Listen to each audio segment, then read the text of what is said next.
Love, peace, light, and blessings. So, family, shout out to the A1 Day Ones, the Angel Gang, and my G's.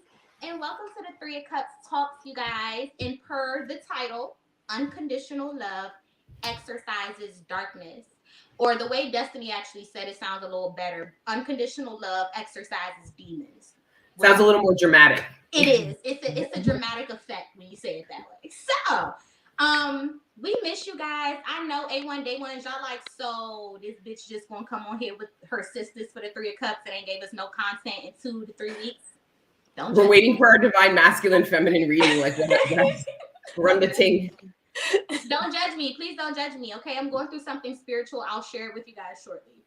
How about that? Is that enough for you guys? All right. We'll take it. So, yeah, we'll take it for now. I'm going through something spiritual. I'll share it with you guys when I come back. Shout out to everybody coming on in. We truly miss you guys. Sorry for our 1 week hiatus. We actually missed ourselves last week. So we're sorry if you guys missed us last week as well. We just had to take care of some things. I forgot what happened. What happened? I had gone into union the day before with myself, and I was just very vulnerable, and I didn't care or think about anything other than groceries and weed. My type of girl. Honesty. That's why I love you. That's why I love you. Please forgive me. Please forgive me. I took a day, a mental health day. We're so excited to be back now, y'all. Like, literally, we missed us. We missed y'all. Today, we have a little story time. We're going to use some of our personal experiences to really dissect this message. Unconditional love, exorcising darkness or exorcising demons. I first want to just tap into what unconditional love truly is, you guys. Unconditional love is going to be the opposite of conditional love. Conditional love meaning I like you when you do this. I like you if you like this. I like you under conditions, you know what I'm saying? But unconditional love would be very symbolic to that maternal love, something my sisters are making me learn in a totally different way. And that maternal love speaks volumes because that maternal love is no ifs, ands, buts, or maybes. That maternal love just is. You know what I'm saying? And I'm not a mother yet. And I know that the only mother on this panel is Mama D. And she will agree with the fact that it ain't nothing, not nothing that her babies could do that will make her love them any differently or any less. And unconditional love is very hard to fathom because that is ultimately requiring you to acknowledge one's light and one's darkness, one's higher self and one's lower self. It's requiring us to acknowledge the fact that these polarities that we have also reside in our loved ones. And who are we to not love ourselves as is, but have a different expectation of other people. So through this sisterhood, we've been taught in many different ways the true meaning of unconditional love. And in our own personal lives, we are teaching ourselves the true meaning of unconditional love. And it's wild because, you know, I'm going to let my sisters talk a little bit and about their experience through our sisterhood learning this. But as I'm shuffling, just about to tap in, y'all, look at what pops out. The ancestors spoke loud and clear. Loud and clear. This card says sisterhood, friendship, allies, compatible souls, loyalty, joy, and delight. So I want to get that out the book for you guys before I pass the baton to Destiny. But I'm here to say that there is a shift occurring in our personal relationships, in our friendships, in our loving relationships. So with you and your masculine, you and your feminine, there's a shift occurring where there's no longer a such thing as right or wrong, you guys. And there is now a new such thing as being seen, being heard, and being understood. And when we approach our loving relationships with this concept of I'm right, you're wrong, I'm right, there is no conflict resolution to be had in those moments. And ultimately, the best thing to do is to see somebody. What part of their soul is being shown to you right now? Is it their shadow? Is it their inner child? Is it their higher self? Is it their lower self? It's so many different ways to begin to mend our bonds and fix our relationships in our lives when we begin to stop running from the problems that arise. Me personally, somebody who has suffered from abandonment in my past, I'm that type of bitch that I'll leave you before you leave me. So the moment that the going gets tough and the tough gets going, Jazz don't want to deal with that shit. Jazz is on her way out the door. And that is also unhealthy, you guys. That is truly a defense mechanism. And that is not teaching us how to solve our problems with one another. And the reason why a lot of us choose not to solve our problems, either running away or deflecting or projecting or whatever the case may be, is because it's hard. It's uncomfortable to be able to sit there and go shadow to shadow, inner child to inner child, higher self to higher self. It's not being taught to us because it's a huge piece of unconditional love. To be able to have a safe space and that amount of patience for somebody while they are presenting to you their pain, their traumas, as it's coming through conversation or it's coming through action, that is hard. But that is the type of love that the Creator has for us. That is the type of love that a mother has for a child. And that is the type of love that all of us are being called to express towards one another. And I'm going to get this out the book. I'm going to see what this is the Mermaids deck, the Oracle of the Mermaids. These messages are very lengthy. Just bear with me, but they're worth it. They're so worth it.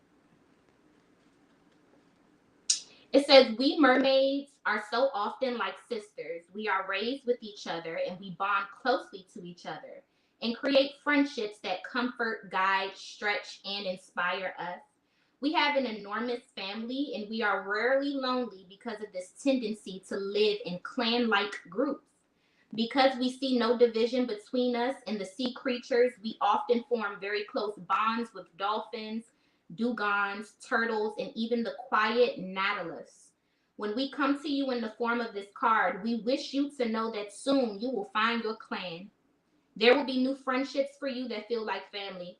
And some of the friendships you have formed in the past may become less strong and fall away gently and peacefully. You are changing yourself and becoming more true to who you are at this time. And we applaud this. One of the side effects of this authenticity and truthfulness is embracing of your own self is that those who feel they know you may begin to question whether you are being yourself in time. Know that the new friendships you are stitching together have close bonds and their weaving is deep and strong. And there will be flexibility and understanding between you. There will be a sense of coming home with these new friends, and this sisterhood will mean there is a sense of community. Your isolation may ease profoundly. So please do look out for opportunities to make new friends. Be open and welcoming and give people some space and some time. This is a wonderful opportunity for you to knit and bond with the beautiful souls who we will be helping you to meet. It is time for you to find your family and to feel the support of your sisters, your brothers, and your kin. You are not alone, and you are so very worth loving. This message is so on point for us three. You hear me? I just looked up at you bitches like, I hope y'all heard that shit. It's like, Loud and clear, sisterin. Loud and clear. I'm going to go ahead and pass this on to Des so she can drop some gems on her perspective of unconditional love throughout her journey as well. So, first off, we talk about the 10 of Pentacles being the goal. And part of why that 10 of Pentacles is so solid and it's so great is because you have solid people. And what Jazz just read about the fabric, seeing your relationships as these beautiful, delicate fabrics that have this give, this flexibility. And I have learned through my journey, because I've never been essentially challenged this way, to address the wounds that I have with regards to the sisterhood.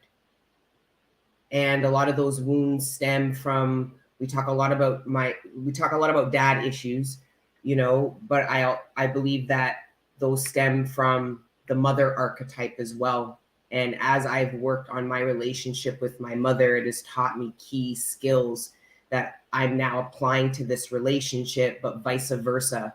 So these interpersonal relationships and being triggered to focus on them at this time. I know you guys are busy and you have a lot going on, but they are really important. They give you skills to help bring in manifestations. And a lot of these manifestations are people you can trust, who love you, who are there for you.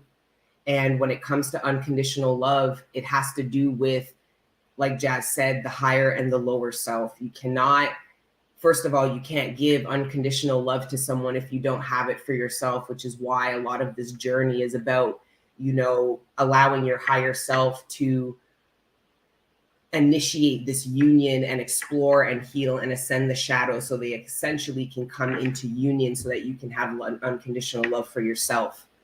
And then that can be offered to other people. And I'm being challenged with the 3 of Cups. And it's not a coincidence that I have just come into this union of self where I'm learning how to unconditionally love myself. And now I'm immediately being triggered about offering that to other people.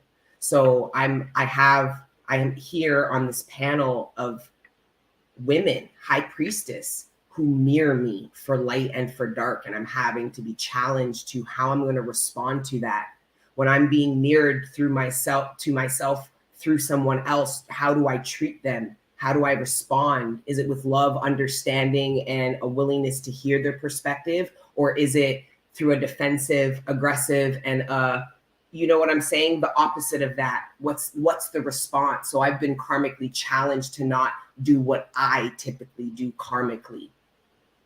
Not sabotage. I told you guys that with regards to antisocial behavior, because like Jazz read, a lot of us are coming out of this lonely energy, but a lot of that loneliness was self-perpetuated by antisocial behavior, which is lived out through either violence or sabotage. So I was challenged. My antisocial behavior has been challenged with the women you see here, to not sabotage in order to keep me isolated because I'm afraid and nothing's safe. So I'm really coming out of these paradigms because I've perpetuated it. I don't get along with women. And I don't, you know, that's perpetuating a narrative that isn't true. So even in moments of conflict, I get along with these sisters because they make a safe space for me, and vice versa, so that we can share our issues, our grievances. And this is where we have to make a change. So with these sistrins, I was reflecting on a relationship, and we were going through some bumpy waters where we were almost introducing our shadows to each other. And I thought of how I reacted in the past when somebody called out my shadow, or if I saw the shadow of somebody else. It was abandonment, it was judgment, it was withdrawal, it was exactly what I did to my own inner shadow: pretend, ignore. And this time I'm being karmically challenged with a new group of new friends, cultivating new deep relationships. And we're all being karmically tested to do it different, and we are. And it feels really good. It feels like it's, you put in the work and you get results. You put in the work, the bond deepens. How can you get a deeper bond if you reject the darkness and don't apply your light to heal it? So I'm being karmically tested to apply my light outside of myself, you know, build relationships, because my 10 of Pentacles, I want my 10 of Pentacles and I deserve it, and I'm not there by myself.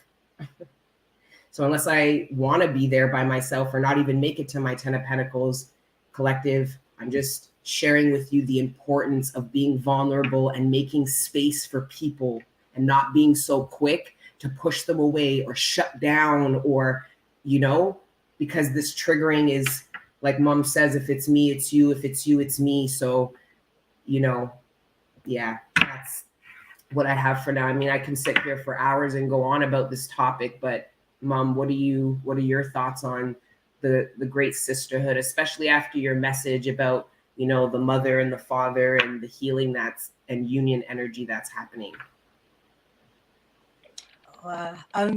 You guys, man. Remember, even in our private chats, you guys, I could listen to these girls just talk for hours, just sit back and just listen to them. Like first of all, I'm filled with so much love for the covenant, first of all. And I feel like in terms of the mother energy, the sister energy, the daughter energy, who have I missed out? In terms of these three, the energies of the feminine right now, it's so loud, and like Destiny said in the week, it's an emergency that we figure this out. because we have been pitted against each other for so long. And not only have we been pitted against each other, but also the patriarchy on top of that, you know. So we've had to, I feel like this healing process that we've been doing called Ascension has fundamentally had us digging our way out of patriarchy. And then there's some type of light now, and we're in this light, and there's people around that have all been digging, and now we're faced with each other. But it's no different to where we've just come from. Just like Destiny said, these are still your mirrors, these are still your reflections. And the experience that me and the girls are having with learning each other in this, because we don't know each other, y'all. You know, we just love each other. And this has been the foundation of what it is we're trying to build here, because I realized yesterday that most of my female relationships, most of my relationships, full stop, across the board, including with my mother, have been trauma bonds.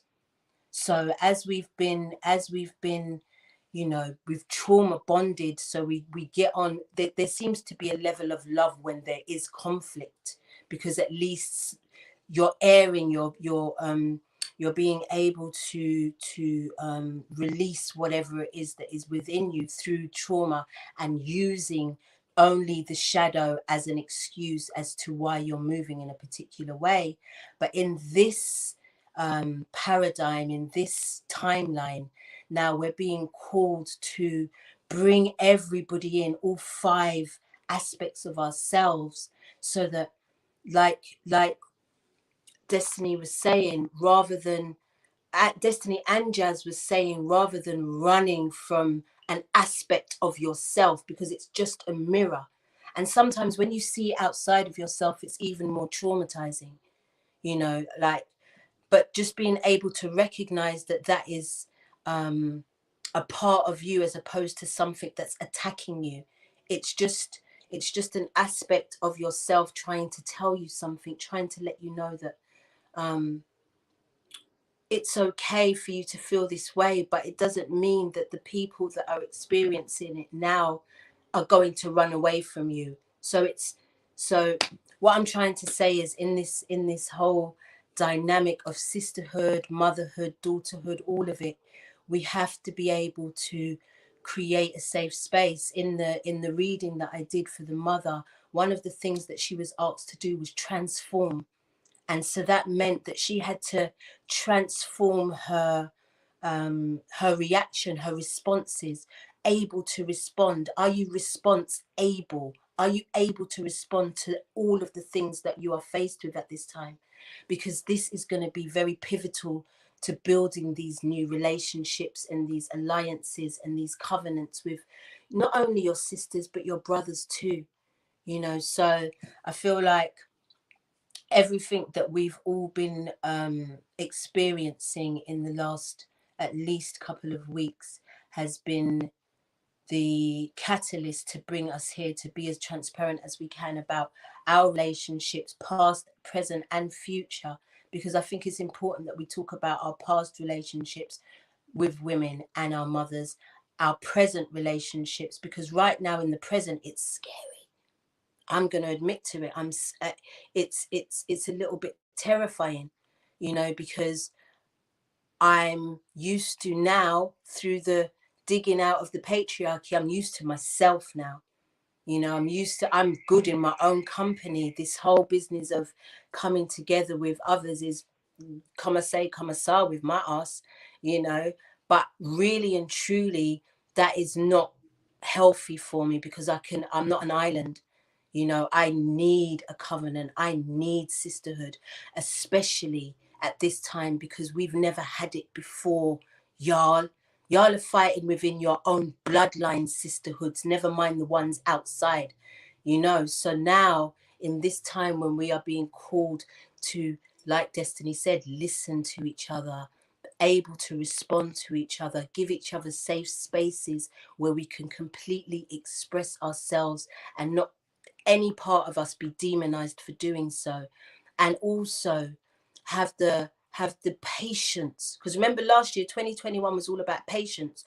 all of that tumbling down of those towers that were coming down was to build patience within us. And some of us didn't know what it was for. But here we are in these dynamics now, learning that we have to have patience. And as a mother, you have to have patience. You have to have patience with your children. You know, you can't rush their process, and you can't become frustrated at the drop of a hat. And I feel like in this dynamic, and even in a dynamic with my mother, and even a dynamic with my masculine, I'm having to be patient. And this, I think, is a key component to building up these dynamics and these relationships. And passing the baton this way. Anyway, who taking it?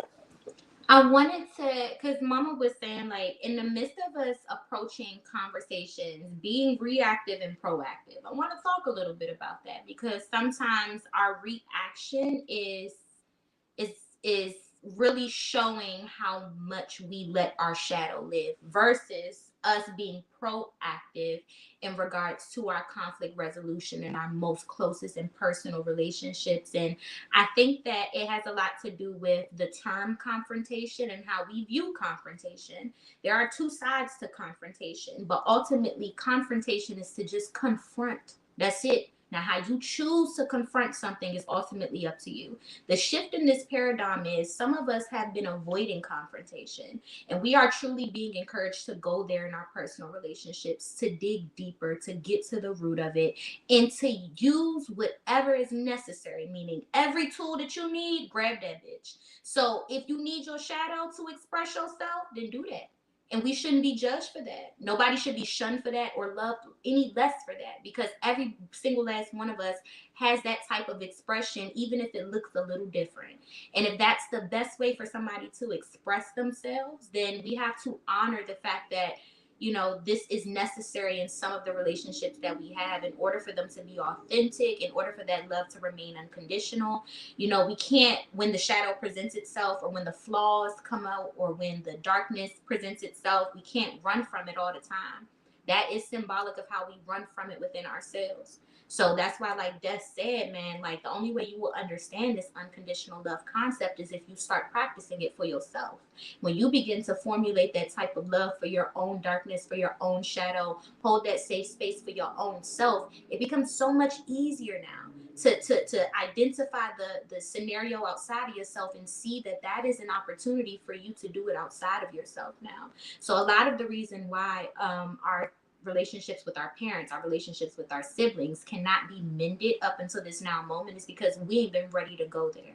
A lot of us have been avoiding confrontation. A lot of us have been running away from these situations, not realizing that we have the ability to choose how we confront certain things, and we should no longer expect people to not allow their shadow out in these moments. We should actually start to expect, especially if there's any pain or trauma involved, expect these scenarios to come up, and then learn how to prepare yourself to deal with it, because it's a shift, you guys. It's a new paradigm. Typically, if somebody's shadow shows itself, you ready to put hands on them or you ready to walk away. Have you ever been taught to listen to them in the midst of their moments, though?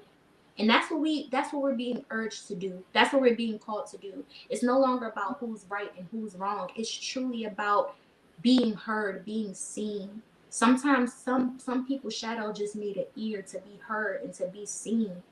And if we can't do that for one another, then we can't claim to be loving one another. That's just on period. You know what I'm saying? That is truly conditional love. I'm going to love you Tuesday and Wednesday because that's when you at your best. Fuck that. You know what I'm saying? Those people don't deserve you if that's the case. So this year, we're really being discerning about who really, really, really loves us. And how are they showing that love? And what spaces have they created for you, the whole version of you, not the version that they like the best. You know what I'm saying? And just also another thing, just surrounding this like unconditional love energy, it's like really identifying the light for what it is and the dark for what it is. So for example, like, you know, when somebody is upset and angry, or they're withdrawing or shutting down, these, instead of taking it at face value, allow your empathy to get you to tap in to what the real issue is so that you can actually respond, not react to the real issue and not react to the surface, meaning like if somebody's angry at you, we know at this point now that the root of anger is pain. So if you use your empathic abilities to tap into why they're upset and hurt, then you respond to the upset and hurt instead of to the face value anger. It allows you to bring healing, all the healing work you did within yourself, externally to you, but just identifying that darkness for what it is instead of necessarily demonizing it. And same with the light.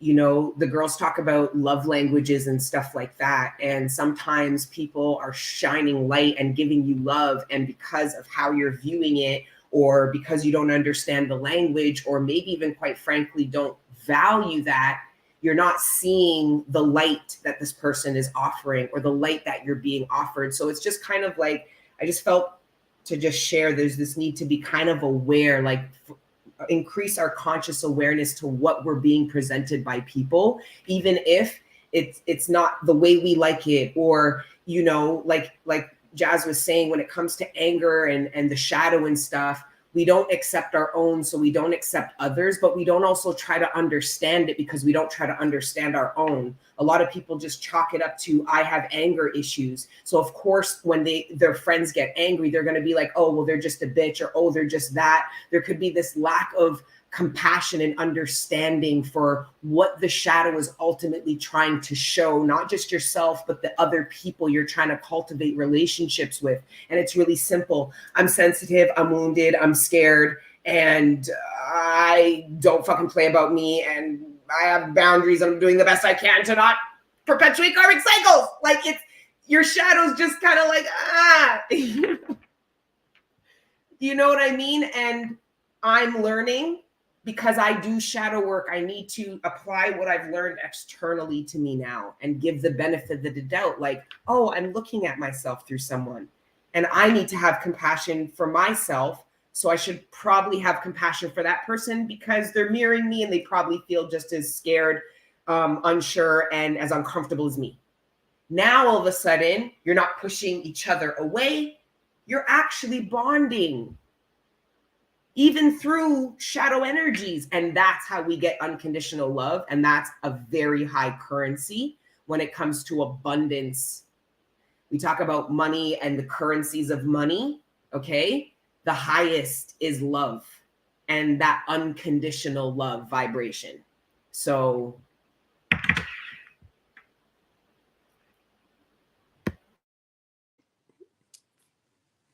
I feel like I feel like I'm watching telly, you know, whenever you like. So when you look like your turn, I'm like, I don't know what to say about it. Let's talk about the sisterhood with the mother and the daughter. Let's talk about that, because obviously daughters become women, don't they? And there needs to be a new relationship formed in that sense. I have two daughters. I have a womb fruit who will be 25 on Wednesday, and I have an adopted daughter who will be 32 later in the year. So now that I have two women in my life, you know, who are still my babies. I cherish them in and I protect them as a mother. But in order for us to continue to grow together, we've had to form a friendship. You know, we've had to form a friendship, and I know, and even I'll go as far as to say the same with my mother. I mean, it's early days, but I'm building a friendship with my mother, a place where we can, you know, open up to each other and trust each other, not to judge one another in anything that we're sharing, and not be afraid, because I know I come from the generation, maybe the girls too, where they're a bit afraid to share things with their mother. They don't feel comfortable because it's so new. You know, you were so secretive as a child. You never really shared. I mean, if my mum knew half the things I was running with when I was a youth, yo, she would have sent me back to Africa. She used to always get, she always used to threaten it. I'll send you back to Africa. I'll send you home. And the thought of that used to terrify me, but it didn't deter me from going on with my badness. And I didn't share even now. And, you know, even there are some things that I feel are not necessarily meant to be shared with your mother, and vice versa. There's some things that are, you know, sacred between yourself and yourself. But, you know, I have two daughters who are very open with me, because I've created that safe space for them to, I mean, the baby forced it. I must admit, Kia forced her safe space, and I really respect her for doing that.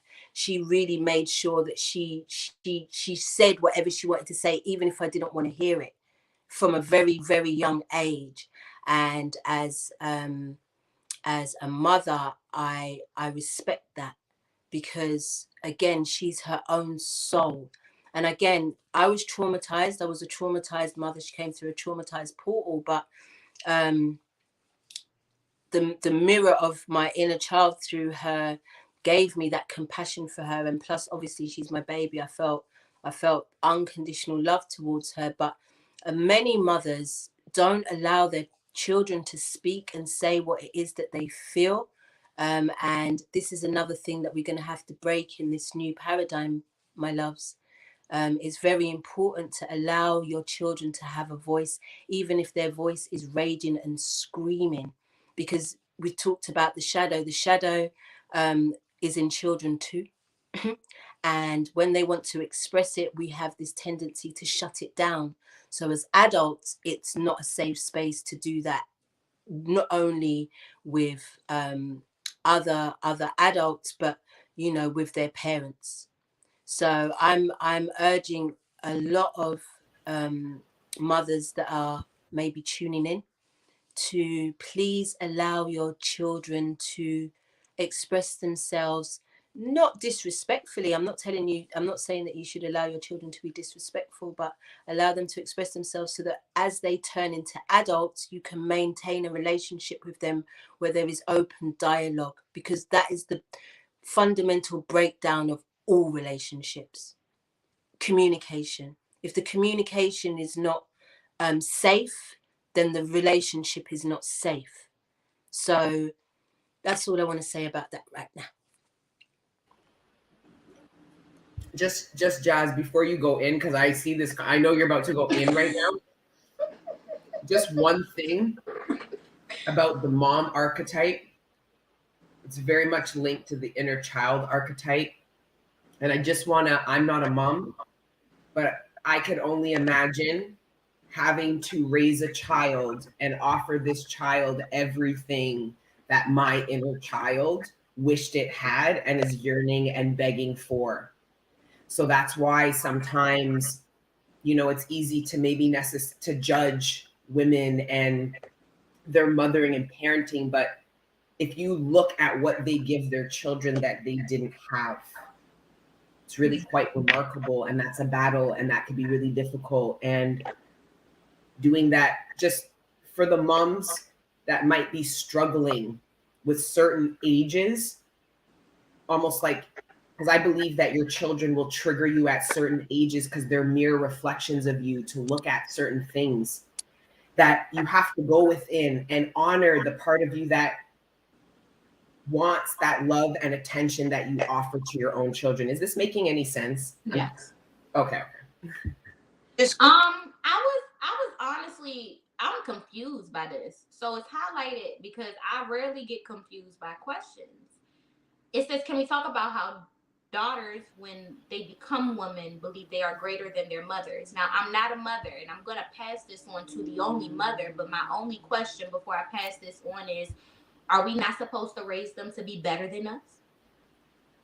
Are we? I ain't a mama, but Jazz. Are we not supposed to prepare them to not follow our shoes, to avoid our mistakes in certain experiences? Are we not supposed to put them in a better position than we were once in? I say this to say, I never witnessed that. And I might be triggered by that because I witnessed the latter.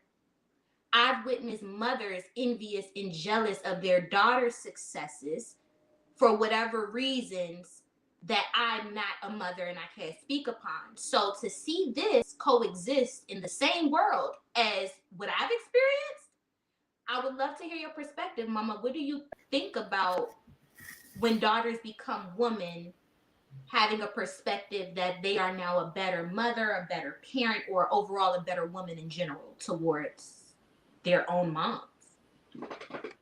This is a three-part answer I've got for you. So as a daughter, I know that because of my wounding and the way that I was raised, when I had my daughter, I actually really tried to emphasize to my mother that I was a better mother than her.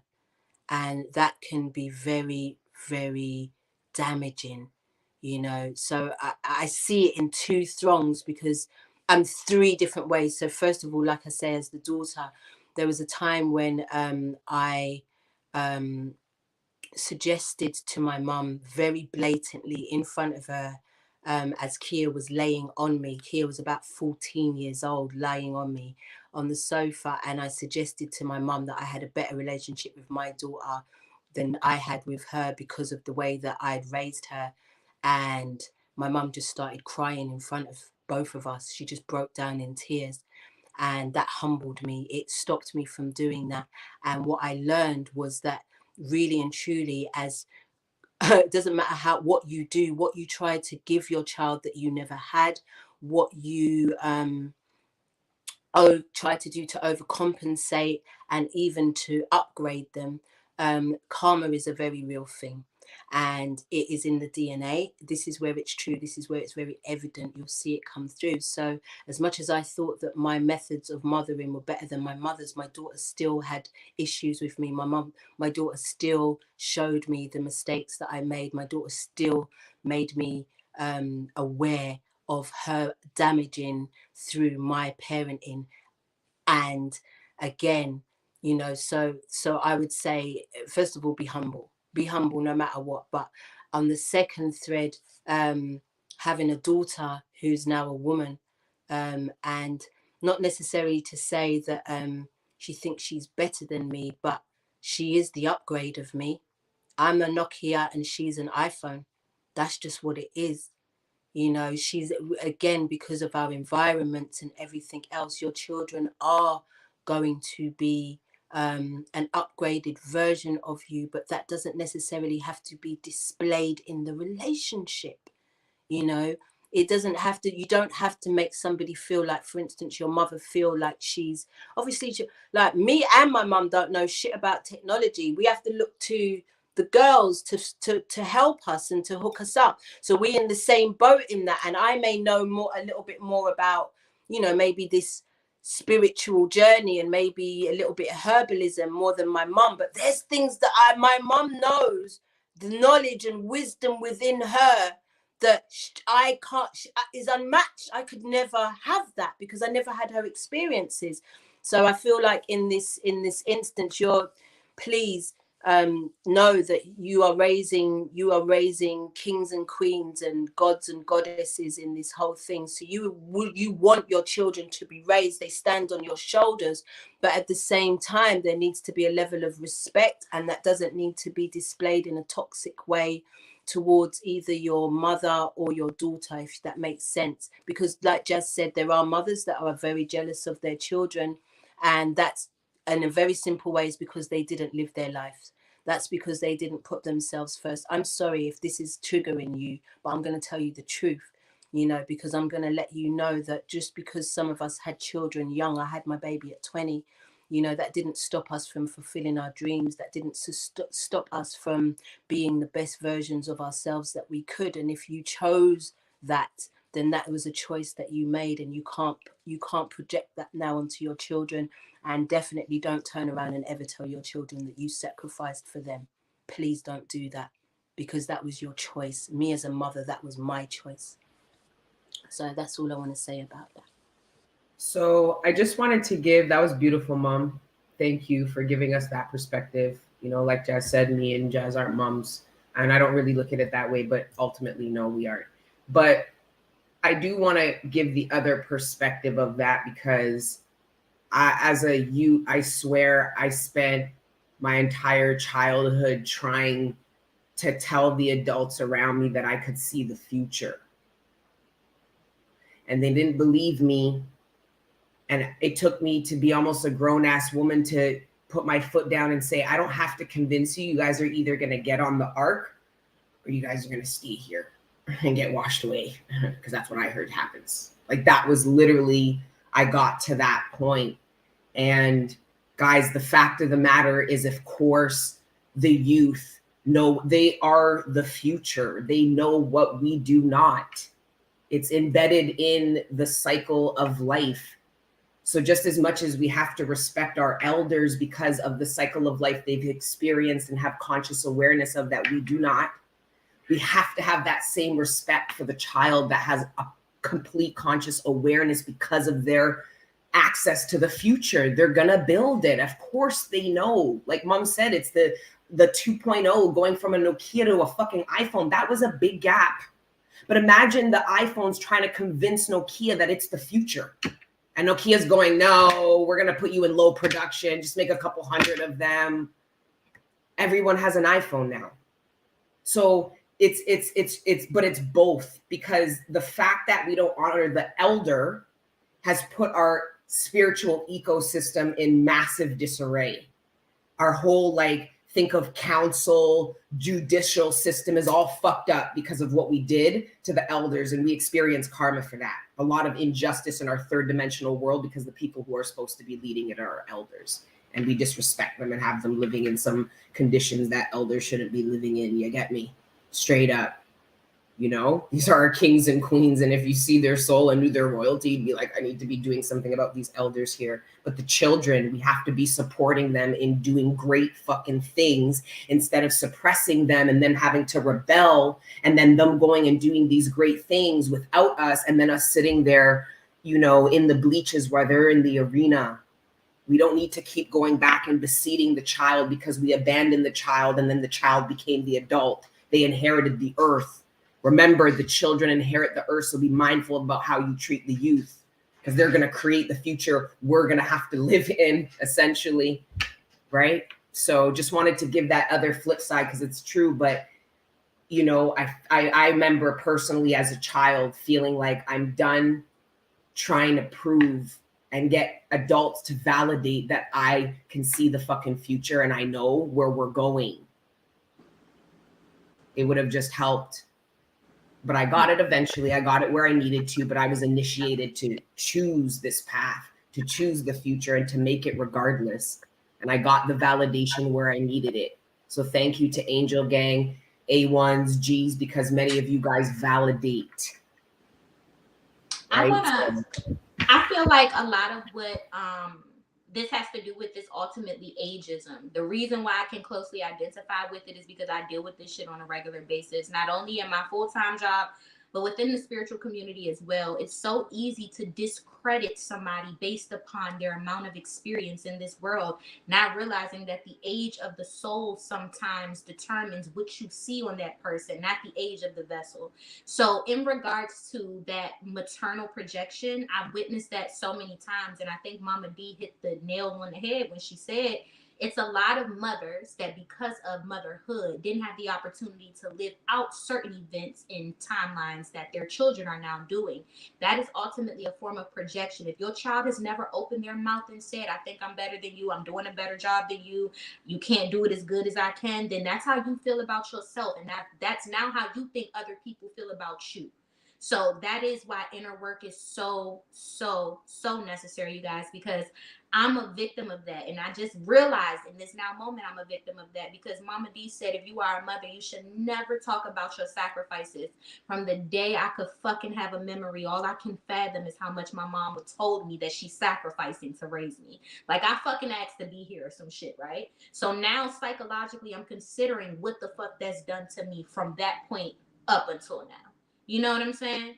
And I don't want to negate, like Destiny said, the reason why Mother Earth is tarnishing is because we've strayed so far away from our elders' ways, beliefs, practices, and systems of coexisting with the ecosystem versus killing off the ecosystem. So it is a beautiful balance that's necessary right now, because we can't sit here and have these perceptions about the youth, because ultimately it's ageism.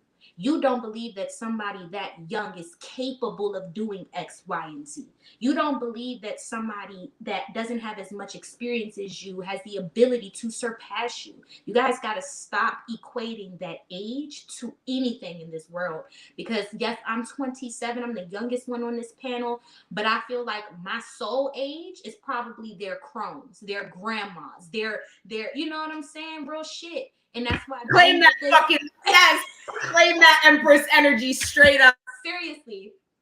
So I don't want anybody who is in that maternal seat to take light to what we are highlighting right now. Pay attention to the dynamics that you have with your children, and that will, and really pay attention to if it's an unconditional love type of dynamic, because a lot of these problems are underlying, they're beneath the surface. Nobody wants to touch it. Nobody wants to scratch that. You know what I'm saying? But we got to go there in order to get on top of our stability within our relationships and our connections. Paternal, for me personally, it might be friendship for others. It might be your actual relationship, your lover for some. But the fact of the matter is, running away from these topics, that's not in this new season, you guys. So get ready to be uncomfortable while you bare your fucking heart and soul to the people you claim to love real quick. Get ready to be accepted in a way that you probably never fathomed happening before. And get ready to have an open, safe space for people as they come to you and give you a mirror to your same exact aspects of your soul. Shadow, higher self, feminine, masculine, it doesn't matter, you guys. So I definitely feel like in regards to that, y'all, it's a balance. It's definitely a balance that's key. We have to respect the elders. Our ancestors, our birthrights is based off their fucking sacrifices. All respect due to the ancestors, all respect due to our elders. But our elders have to acknowledge the place that we have in this world and the part that we play in evolving this world. And age cannot be discredited. You can't look at somebody no longer for the age that they are and take away from their contributions to this economy, to this society, and to this age in general, the age of Aquarius. I'm going to pass it to Mama. I only want to say something very, very quickly. I just want to big up my baby girl, Kia Blue, who woke me up in 2014 by screaming, "Mom, it's 11:11. It's 11." Listen, for about months, every time she saw it, she screamed it at me, and I screamed at her, "Leave me the fuck alone. I don't care." And look where we are now. Look at where we are now. My baby is the original witch, and she was the first identified witch in my family, and I just followed her. I just did what she did. When she was manifesting, I watched her do it. Whenever my baby says she gonna do something, she do that. Whenever she says she wants something, she get that. So I started to watch her. She is my greatest teacher in this thing of ascension. So I just wanted to put that out there, just so that everybody knows that, like Jazz said, the souls are ageless. The souls are ageless. Let's stop paying attention to these vessels so hard and get in tune with the soul. What it is, we're calling each other soul family.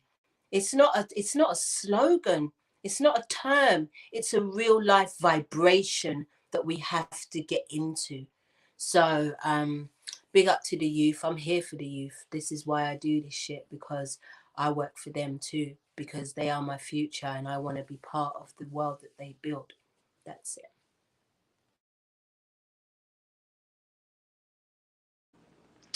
So, fam, do y'all have any questions? I know we deterred off topic, but we do that shit. So what? Like, that's what we do. But do y'all have any questions for us that you guys would like for us to tap into before we leave y'all to enjoy y'all weekend?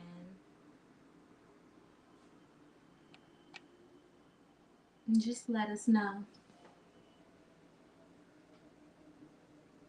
Look, Terry said, look at all these babies coming out, knowing how to hold their heads up, walking super earlier, operating tablets, and etc. Girl, that's because they born in this age of Aquarius, and they ain't like us. These are extraterrestrial motherfuckers that we giving birth to right now. They asses is like, this is not the normal, especially if you had a pandemic, baby. I heard that them little things is something else. Something else. How do you guys not cry during these times? What the fuck you mean, Lizzie? You want to see us off camera? We be boo-hoo-hoo-hooing. Like, what you mean? We be right with you. Right with you, Lizzie. Don't ever get it twisted. That's all we do. Is boo-hoo-hoo with one another. Unapologetically. Crying is not a sign of weakness, you guys. Crying is literally just a form of release. That is it. That is all. So if you ain't been crying, you just like a walking balloon ready to pop. I want you to picture that. Seriously. Go cry. How do we incarnate what our lineage couldn't? They don't believe in themselves, and it's my wound too. You got to become what you needed. You got to become everything you didn't have. That's a powerful and a very packed question. I hope we can unpack that. How do we incarnate what our lineage couldn't? You have to pay attention to the age that they were living in, and then look at the age that you're living in. You're going to see where you have one up on your ancestors, and you got to seize that fucking opportunity to bring down what they couldn't. So it's really about perspective, and it's really about effort. Some of us don't even realize that our birthright is their sacrifices. So everything that they sacrifice to get our asses here, we have to make it worthwhile. So back then, a lot of our ancestors didn't have the right to vote. My nigga, if you live in, make sure that your vote counts. Back then, a lot of our ancestors didn't have the right to just be free. My nigga, if you're free right now, make sure you use that freedom to its fullest. Back then, a lot of our ancestors couldn't even do half of the shit that we're doing today. So it's a matter of looking at what you currently have that they didn't, and flip that shit and really make it worth their sacrifices. They didn't believe in themselves, and that is key because we embedded with that lack of belief, and we've also incarnated with a lack of representation. So it's really up to you. You can continue to live out those ages and those paradigms where I don't believe in me, so I'm just going to conform to the system, or I don't believe in me, so I'm not going to dream bigger or think outside the box. Or you can become a rebel. You can become a rebel. And to me personally, rebellious energy is how we incarnate what our lineage couldn't. Go against the grain and become a rebel. Go against whatever it is that you see that has placed something, blockage, barrier against them, and do the latter, do the opposite. Because you are in a position to do exactly what they couldn't. So you are ultimately the change that they're waiting to see happen. But you have to want it. You have to want to do it. You said we want it, Dust. You on mute, but I can tell. Sissies, do y'all have anything to say to that? How do we incarnate what our lineage could not?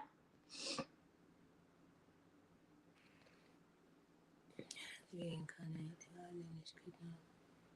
They don't believe in themselves. Well, this is, I mean, what one of the earliest terms we learned in this process was generational curse breaking, where that's exactly why we're here. We're the dreams of our ancestors. You know, we're the incarnation of their dreams, and they live through us. And but it's very important to remember that they can only live because we are here. You know, so you are everything they dreamed they couldn't be. So just like Jazz was saying, you've got the opportunity to be something different, and you can't, you know, for many of us, we can go right back to the beginning of this conversation when we were talking about our shadows, and our shadows using everything they've got to sabotage our happiness, our 10 of Pentacles and our 10 of Cups. But you know, it's a choice. It is at this point, it's a choice. We've all been given the same information, and it's up to us to action it. Because I remember Jazz saying a couple of weeks ago that knowledge used to be power, but it's only now, knowledge is only power if you action it. You know, so you be out here watching us all day long and still saying that it's your wound too. You don't believe in yourself because it's your ancestral wound.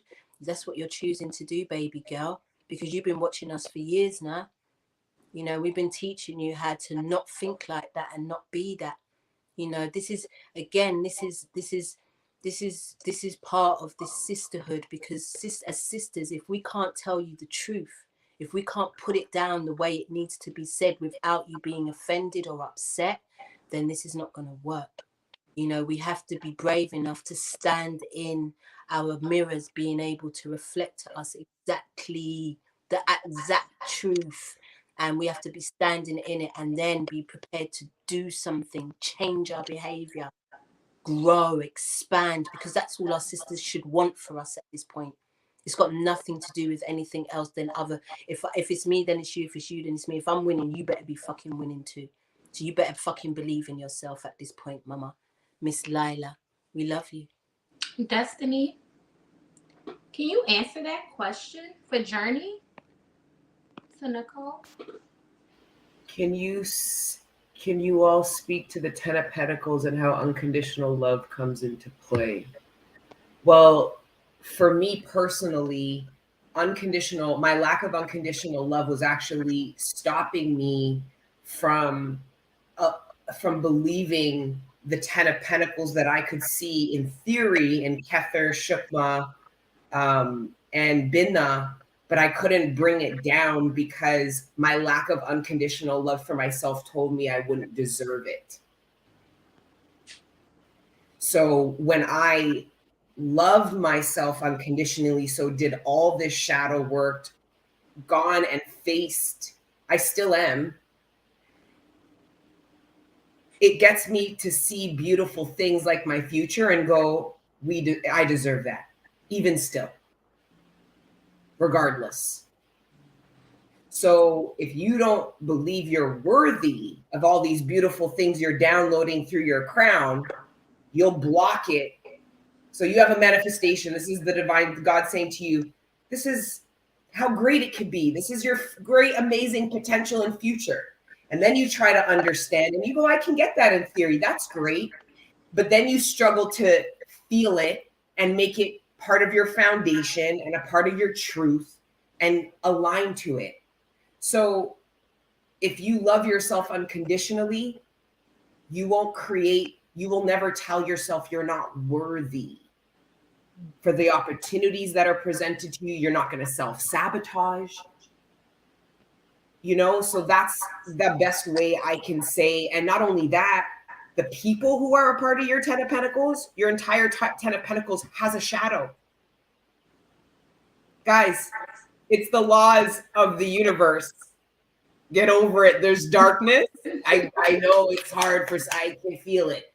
Religion told you guys we're going to get to a point one day where it isn't going to exist. But that was a lie. It was a lie. So if you can't, your own unconditional love puts you in alignment with the Ten of Pentacles and the people who are part of it. Imagine I abandon all the pivotal relationships, from friends to business partners to romantic partners. How the fuck am I going to make that business? How the fuck am I going to have that family? How the fuck am I going to execute these opportunities and have a sisterhood and have all this? I'll be a lonely ass bitch. Right? So yeah, I hope that answers your question. I tried there. Maybe I have to meditate on that too. See the divine channeling through the questions. You see? That made a lot of sense, because it doesn't matter what you see in your mind's eye. Your belief comes from that feeling that you have in your heart. So that is tied to unconditional love for yourself, to feel worthy of everything it is that you envision. So there is no Ten of Pentacles without you not just seeing it, but also believing it and feeling it and honoring, what it is that you know of self, to call in all future timelines, period. It's what we're supposed to do for our DNA to ascend. Oh, no, I thought that was a question. So, guys, I know we was supposed to do Sophia, Asherah, Magdalene. Y'all, we just found out Eve had a daughter who was a savage. So that is also the reason why we're saving that goddess, divine feminine, end of patriarchy type of end of Abrahamic religions, Three of Cups talks for Destiny's house. Am I right? You back at Yo, babe, can you please just post this Alcana Mu comment for a sec? Des Kether Shukma. Yeah, thank you. That's cool. I love when people give their own interpretations of the tree of life, their own Aw. understandings and teachings, because I channeled the message about micro and macro shifts. And she's saying Kether, Shukma, and Binna are macro. Those are massive shifts in this part of the tree of life. So Kether is like, it's like the ethers, but Shukma is understanding, and Binna is understanding. It's where all the queens in the tarot live, and Shukma is intelligence. It's where all the kings live, and there's a shift that's occurring. I just found that really, I mean, I can go my whole life studying the tree of life. So Yeah, that's cool. it's Anyway, too much thank you, knowledge. guys. Too much knowledge there, seriously. But just in case anybody thought that's what we was talking about this week, we're gonna save that for Angel Gang's house next week. We're gonna do some more research. I feel like we've done research, but the pressure was just applied. We want to make sure that we are as thorough as we want to be. Right. So next week, you guys can expect that content. This week, this is very impromptu. We felt it in our spirits that unconditional love needed to be highlighted for everybody. So I hope that everybody has a new perspective about how to approach their lover, their friends, their family members, and everybody else who you claim to love or to want to be a part of your life. There's truly a way to be proactive versus reactive. There's truly a way to have unconditional versus conditional love. There are truly different ways to confront certain things that seem to be touchy or finicky or non-approachable or whatever the case may be, y'all. And we don't have no more questions unless y'all do have any more questions. It's funny. Next week, you're going to get the 3 Hierophants. It's not going to be the 3 high priests. It's going to be the 3 Hierophants, because technically the kind of studying we have to do to deliver messages like that, that's actually Hierophant energy, not high priestess. Maybe that's why it feels uncomfortable too, because we're used to being high priestesses. Yeah. I like to just, Me too. Guys, when you said it was next week, my heart dropped. I was like, next week? Like, can't we do something else next week? Like, this shit is heavy. Like, what? It's the shit is heavy. The rabbit hole be deep, yo. You know what I mean? Seriously. It goes way down. And you want to know why I know we have to talk about it? Because as I'm researching Asherah, you know Sophia keep coming up, right? Even while I found out about the little Eve's daughter thing, you see how they was talking about Sophia in the same video that I showed y'all. So Sophia needs us to talk about her at this point. I feel like it's not even if we want to. She needs us to speak on her name and give her some respect real quick. So thank Mama for that download, and we're gonna have more time to get prepared for that content, you guys. But as y'all can see, we like to channel. We don't like to read and shit. Like we just want to get the information from the divine. Yeah. We want to go look for it all the time. But we truly be studying, just to let you lot know. So we want to be as informed as possible, because we don't want to, I mean, and you've got to understand, all we're doing is just giving y'all some information. Yeah, you know, if it resonates, do it. If it don't, you know, just throw it in the bin. Hey, Mama, let us get a Sophia real quick. Let us hear Sophia real quick. Let me see. Right, you lot got to do the dance. You lot got to get the shoulders. Are you not ready for the shoulders? Sophia, Sophia, Sophia, Sophia, Sophia. That's the dance, okay? So ready, get your shoulders ready for next week, because we're gonna. Oh, sorry, and just one thing. And I just want you to pin this, because we look for content, like ideas to do other videos. And that, Leo Rich, that's a big question, eh? Yeah, buddy, don't think I let that slip through the fucking cracks.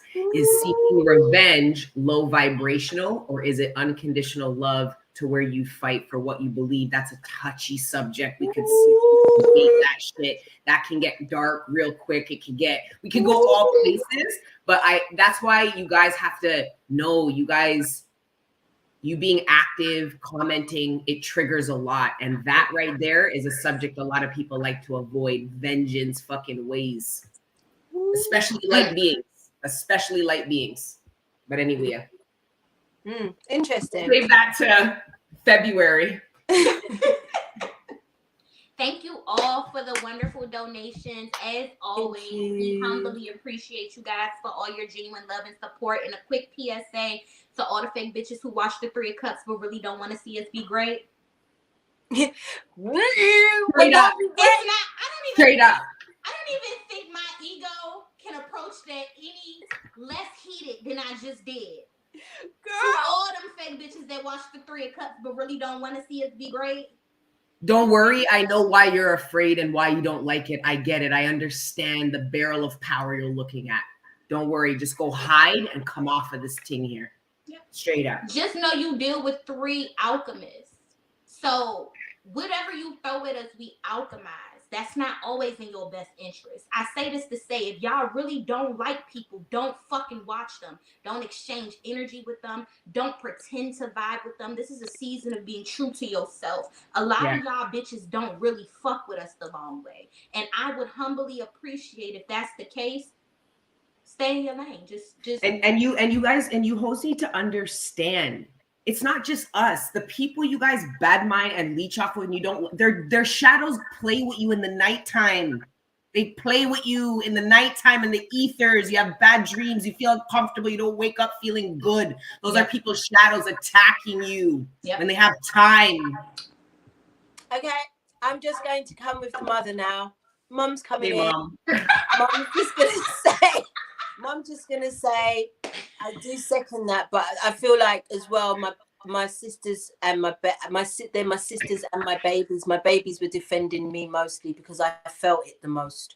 I felt the energy of on a bad mind the most, and it got to me, and it wasn't. You know, sometimes we can second question ourselves, but it's out there and we see it, and you know. Like, do your worst, but it's not going to be, it'll haunt you. It'll fucking do it for yourself. Love yourself. Enough. These people alone, unless you're on really demon time. Okay. Straight up. And you guys aren't. Nope. But we love you. We send you love. I don't. I'm going to mute. My baby says she don't. My baby says she don't love you. Y'all want to know why? I'm going where the love is. I don't want fake love, y'all. That's why I'm telling them right now. Yeah, we're at Jazz's house. Yeah, we're at Jazz's house, and we have to abide by Jazz's rules. I'm going to offend you now so you can unfollow. I'm not going to offend you later. I'm not going to make you wait for it. This is a PSA. Don't do that shit when y'all dealing with alchemists.